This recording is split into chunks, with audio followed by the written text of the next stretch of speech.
नमस्कार दोस्तों, आज मैं ये वीडियो 28 जून 2020 को बना रहा हूँ और मैं पशु रतन कंपनी विक्की भाई जी की उनका डीलर हूँ जींद से। और मुझे लगभग 1 साल से ज़्यादा हो गया है डीलरशिप लिए हुए। तो आज बात ये हुई है कि रोहतक से एक भाई थे जो निगीना से शायद थे या ऐसा कुछ गांव था, वहाँ से थे। तो उन्होंने क्या किया कि उनको किसी बात से नाराज़गी हो गई होगी, तो उन्होंने नाराज़ होकर प्रोडक्ट की काफ़ी ज़्यादा इंसल्ट की है, भद्दा बुरा कहा है। कुछ लोगों के साथ और भी लोगों को जोड़ा और बोला कि ठीक नहीं है प्रोडक्ट। ठीक है, अपनी अपनी समझ होती है, किसी की क्या समझ है किसी की क्या नहीं। मैं 2019 से पहले ही शायद दिसंबर 2018 से जुड़ चुका हूँ उनके साथ, और 2019 में मैंने स्टार्टिंग से ही मार्च से ही डीलरशिप ले ली थी। तो जींद ज़िले में हरियाणा के जो मध्यवर्ती एरिया है, सबसे पहले डीलरशिप उनका लेने वाला मैं जींद में मैं ही था। तो उनके मैं हज़ारों प्रोडक्ट बेच चुका हूँ। तो मुझे आज तक किसी भी प्रोडक्ट में किसी भी किसान ने कंप्लेन नहीं की है। मैं दावे के साथ कह सकता हूँ, किसी ने भी नहीं कंप्लेन की, पहली बात। और दूसरी बात ये, मैंने ये खुद प्रोडक्ट यूज करने के 6 महीने बाद डीलरशिप ली थी। 6 महीने बाद, 6 महीने पहले मैं उनके पास जा चुका था। मेरी वीडियो तक भी उनके साथ आई थी ब्रुसेल्ला पे। तो आपको मैं ये बता दूं कि मेरा फार्म एक ऐसा फार्म था जिसके हर सरकारी से और प्राइवेट हर डॉक्टर ने ये बात बोली थी कि आपके फार्म को अब कोई नहीं बचा सकता, आपका फार्म नष्ट होगा, क्योंकि आपके फार्म में ब्रुसेल्ला के रोग आ गया जिसका ना इलाज है, उसका कोई इलाज नहीं है। तो मैं विक्की भाई साहब के से जुड़ा था, उन्होंने मेरे को फार्मूले बताए थे और वो भी बिना खर्चे के। मेरे से कोई पैसा नहीं लिया उन्होंने किसी तरीके का, फ्री में फार्मूले थे वो। और उनसे आज मेरा जो फार्म है वो दुगना हो गया है 1.5 साल में। 1.5 साल की बातें हैं ये, 1.5 साल में मेरा फार्म दुगना हो गया है। अच्छा, उसके बाद मैं अब 22 जून को, कोई लंबी चौड़ी कथा कहानी नहीं है, 22 जून को मेरी एक 6 से 7 महीने की बछड़ी है, उसको थलेरिया रोग हो गया था। तो भाइयों, थलेरिया रोग की भी कोई खास इलाज नहीं है, खासकर छोटे बच्चे का तो लगभग नामुमकिन ही है। छोटे बच्चे की लगभग मौत होना तय ही होता है थलेरिया होने के बाद। आम में वो पेशाब में खून मूतना ही बोल देते हैं उसे। और आज तक मेरी कोई बछड़ी, छोटी बछड़ी तो तकरीबन नहीं बची थी, जो कि 1-2 पशु मैंने बड़े भी खोए हैं इस बीमारी से। और छोटी बछड़ी तो आज तक मैं किसी को नहीं बचा पाया। और जबकि इसके पूरे जो एलोपैथिक में जो इलाज है इसका, उसका पूरे इलाज का मुझको पता भी, हर दवाई का पता है, लेकिन मैं फिर भी नहीं बचा पाया।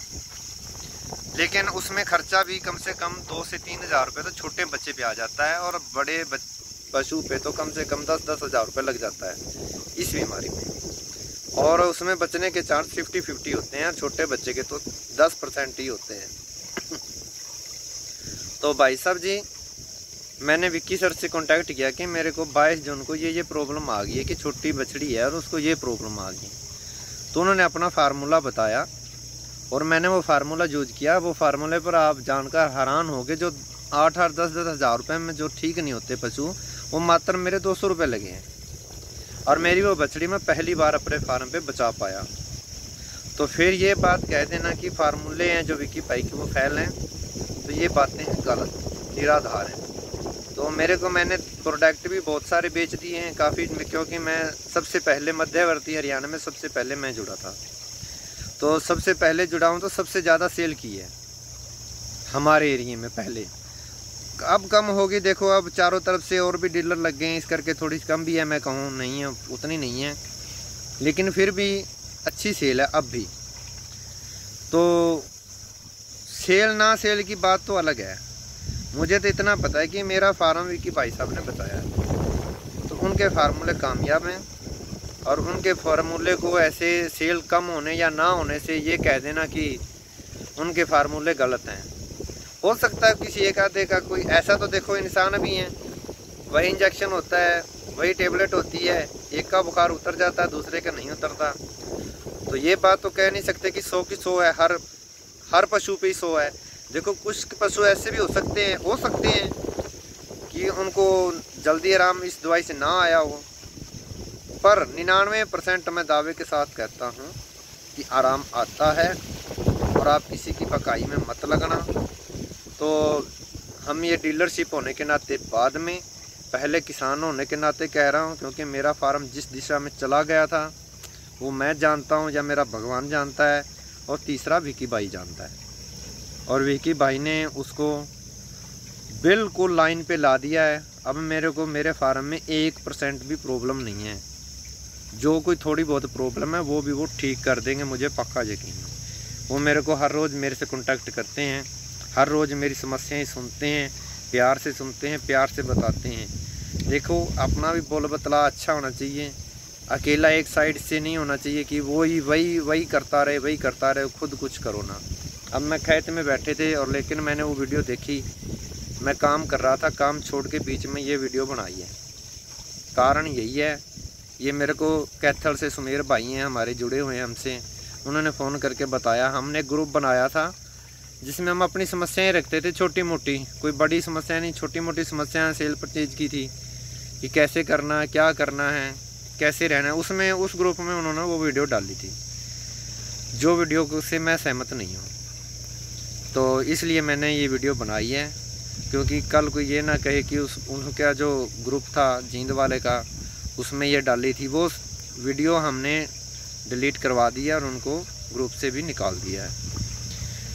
तो सर हमारा जो फार्म है वो विकी भाई साहब ने कामयाब किया है। सेल हो या ना हो वो अलग विषय है, कंपनी के नियम बने, हम भी चाहते हैं, दिल से चाहते हैं कि कंपनी आगे बढ़े, दिल से चाहते हैं कि कंपनी तरक्की करे और साथ में हमारा भी ठीक काम चले, हम चाहते हैं। पर प्रोडक्ट की ऐसे अगर सेल नहीं हुई, 2 दिन नहीं हुई, 4 दिन नहीं हुई, तो उसके बदले हम प्रोडक्ट को गलत कहने लगें या कंपनी को एकदम से भद्दा बुरा कहने लगे, उनके इंसल्ट करने लगे, तो ये बातें ठीक नहीं। सामान तो बिक ही जाना है, आज नहीं कल बिक जाएगा, परसों बिक जाएगा। चलो ठीक है, कुछ रूल बनने ज़रूरी हैं। तो मैं भाई साहब से बस हाथ जोड़ के यही कहता हूँ कि थोड़ा कंपनी के रूल बनाए ताकि हमारे कोई प्रॉब्लम ना आए, आप कोई प्रॉब्लम ना आए। हम मिलजुल के, ये एक परिवार होता है और परिवार में मिलजुल के काम करना चाहिए, और मिलजुल के काम करेंगे तो हम सब कामयाब हैं। अगर मिलजुल के काम नहीं करेंगे तो हम कोई भी कामयाब नहीं हो पाएंगे। तो इस बात का थोड़ा कृपया ध्यान रखें कि कोई भी गलत ऐसे वीडियो ना बनाएं बिना आधार के। अगर आधार है तो आप बताइए, हम इंक्वायरी खुद करेंगे कि किस किस का क्या क्या हुआ है। पर मतलब ऐसा नहीं है कि बिना मतलब की आप कह दें। तो किसी को मेरे अगर शब्द हैं जो गलत लगे हों तो कृपया माफ़ करना। तो कोशिश करेंगे हम अच्छा बनने की, अच्छा काम करने की, अच्छा रहने की, अच्छा सिस्टम करने की, और आगे बढ़ाने की। Thank you.